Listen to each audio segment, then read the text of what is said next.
arts facility in D.C., the Trump Kennedy Center, saying in a statement that the, quote, unanimous vote recognizes that the current chairman, that's President Trump, quote, saved the institution from financial ruin and physical destruction.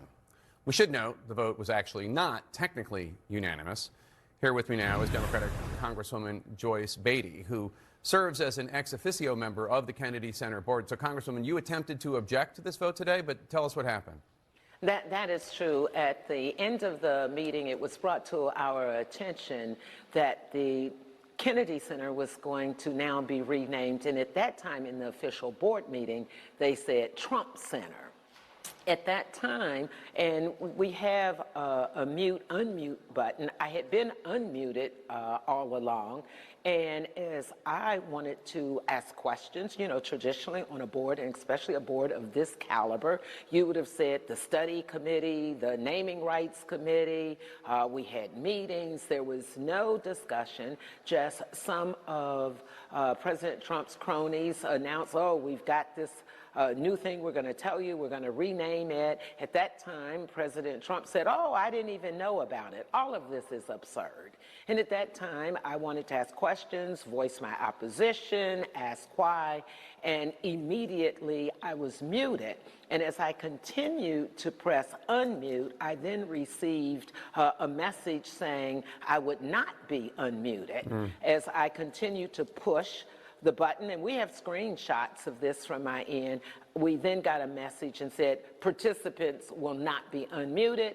They proceeded to say it was unanimous. Right. That is not true. And as an ex officio member, according to the John F. Kennedy Amendment Act of 1994, ex officio members do have a right to vote. I have voted previously, and certainly we have a right to speak and to voice my opinion on things.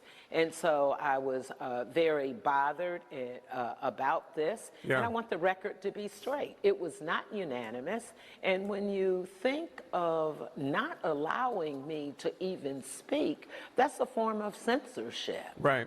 So it was not unanimous, it was not by consensus, it was by censorship. So let's put up the website again if we can, guys, and I just want to bring people's attention. On the top left of your screen, it says the Trump Kennedy Center. They've already changed the website. It's not clear at all that actually the board has the ability legally to rename the Kennedy Center. And former Congressman Joe Kennedy III, the grandnephew of President John F. Kennedy, after whom the Kennedy Center is named, responded on social media saying the Kennedy Center is a living memorial to a fallen president and named for President Kennedy by federal law.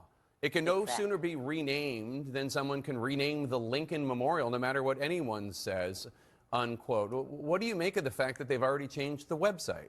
Well, of course, this is what they do. They have no regard for the rule of law. They're acting as what criminals do.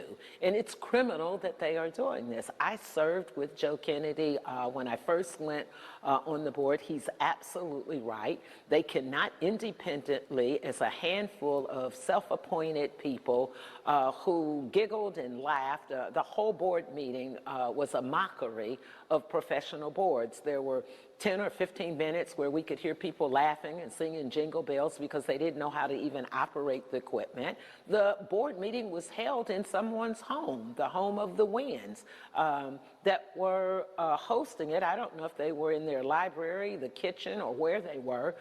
Typically on a Zoom, you can see the table where the board members are. None of this happened. It was a farce, just as most of the things that they have been doing. It was a dog and pony show to Donald Trump that he had cut down trees. He claimed that the whole Kennedy Center was crumbling, and he came in and saved it. It's all very disappointing. And we should note that President Trump called the board a very distinguished board, but he fired members of the board.